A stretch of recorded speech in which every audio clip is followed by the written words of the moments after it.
Hi everyone, we're here with a sermon recap, and we started a new sermon series this week for the season of Lent, and we are looking at Peter, one of my favorite characters, and we're using the hymn Come Thou Fount as kind of a backdrop, so we'll be doing different lines out of that hymn throughout this sermon series. And we started with Luke 5. I'm going to read our passage for us. One day, Jesus was standing beside Lake Gennesaret when the crowd pressed in around him to hear God's word. Jesus saw two boats sitting by the lake.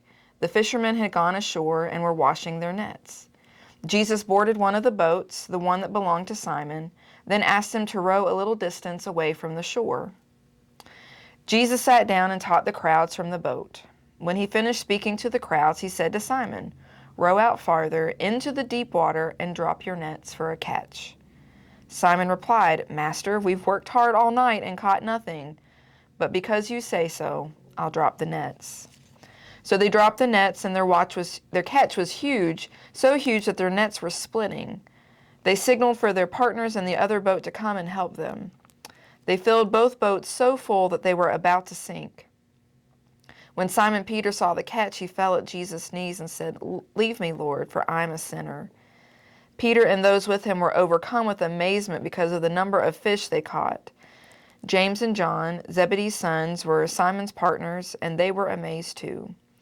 Jesus said to Simon, "Don't be afraid. From now on, you'll be fishing for people." As soon as they brought the boats to the shore, they left everything and followed Jesus. What a story. What a great story. I love this story. And one thing I think it's important to mention that you and I touched on a little bit is this is not actually the first time that Peter and this crew have come in contact with Jesus. I remember learning this story as a kid, and it's like, oh, they just happened upon each other and they were like, yeah, let's go hang out with this guy for the next 3 years of ministry. But right before this story, even Jesus is at Peter's house and heals his mother-in-law. So Peter had a little bit of knowledge of who this guy was, but man, to see this happen. Yeah. Yeah, and you wonder, did Peter not remember? Did he not think about what had been done? If Jesus, who heals his mother-in-law, says, "Go fish over there and get a catch," you would think Peter would realize something's going on. Mm-hmm. But instead he goes, "I don't want to." Yeah, well, I mean, and like you said, they've been out all night, they were tired, I would have been grumpy at that point. How long have they been listening to Jesus teach at this point? I go back to thinking about them on this boat, kind of lilting in the waves, and dude, I'm just ready for bed at this point, right? But I love that line that he says, "Because you say so, I'll drop the net." So just that moment, that was one of those lines I wrestled with. How do I have time and space in this sermon to really unpack that piece? But I mean, it's just such a rich story. And it is, and the thing that I wanted to work into all of that was Peter's wondering heart, and yet Jesus continues to seek him. From the hymn, mm-hmm. Jesus sought us. Mm-hmm.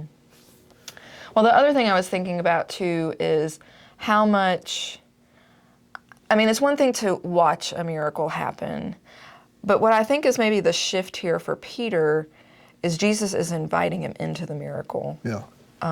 Jesus is saying, go over here, go into this deeper water, and just trust that I'm going to do something cool. And so it's that invitation that's going to lead to the ultimate invitation of come be a part of my ministry. Just amazing to me. I like your introduction of Peter and the other disciples as well as young men. We tend to think of them as grown adult men. Mm-hmm. And I like the way you brought in they were 18 years old, 20. Mm-hmm. This is who worked like that. Yeah. This is who did those jobs. Right. And naturally, Peter would be impetuous, is a word I think of. Yes.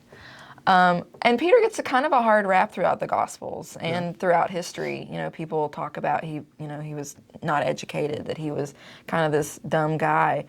But I think he gets that reputation because he is so bold and impetuous. But he's just trying to figure life out along with the rest of the world. And so it was funny. I had James Hotel stand up and then I said, it could be Tucker Wyatt, that we're talking about. And Wes was like, oh, Lord.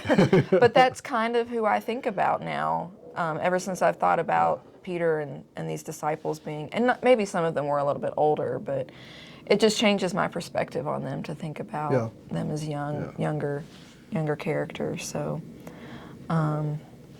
just a great story. The other thing that baffles me about this that I'd never thought about before, or not deeply, is they've just had the haul of their life. And what do they do with it? Leave it in the net. Can you imagine leaving that? Leaving it all. The riches of that and the resources of that, and they just walk away from it to be followers of Jesus. So that was a fun one. It was a good way to start this series. So next week we're going to be looking at the story where Jesus again invites Peter to walk on water in the midst of a raging storm. So, and we're going to be talking about Jesus rescuing us from danger. And we can't forget, though, Peter did, and I don't think I'm doing a spoiler alert. If you all are hearing something, there's a jet flying over the church right now. We can't forget that Peter actually did walk on the water till he noticed he was doing it. Yep. So, well, I'm excited about this series and the way it started off already. Denny's going to be down in the connection service, and I'll be in the traditional worship this week. So we just look forward to seeing you. Hope you have a great rest of your week, and we'll see you in worship.